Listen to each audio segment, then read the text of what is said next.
প্রথমটা নিজন্য না রেখে নির্লজ্জ রাখা উচিত ছিল, আর সেজন্য না রেখে একদম তৃণমূল নেতাদের পিঠে ওটা স্ট্যাম্প মেরে দেওয়া উচিত ছিল। এরকম ধরনের প্রকল্প চলে না। যারা তোলাবাজি করে তাদেরকে তোলাবাজির টি শার্ট পরিয়ে দেওয়া উচিত, আর যারা দুঃখ কষ্টে আছে তাদের মধ্যে তাদের বেশিরভাগকে কর্মসংস্থান করে দেওয়া উচিত। পশ্চিমবাংলায় আজও পর্যন্ত মুখ্যমন্ত্রী কোনো কারখানার ফিতে কাটতে পারে না, খালি বন্ডে টাকা ধার নেয়, টাকা ধার নেয়, টাকা ধার নেয়।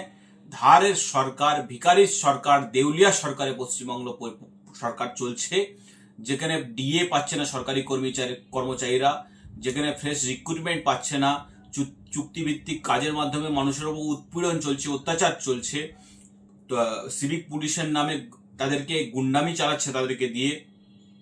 আনিস খান যেখানে খুন হয়, যেখানে মুর্শিদাবাদ ঘটে, বকটুই ঘটে, দলুয়াখাকি ঘটে, সেখানে পশ্চিমবঙ্গ সরকার আজকে যে জায়গায় দাঁড়িয়ে আছে, এর আর ক্ষমতায় থাকার নৈতিক অধিকার নেই।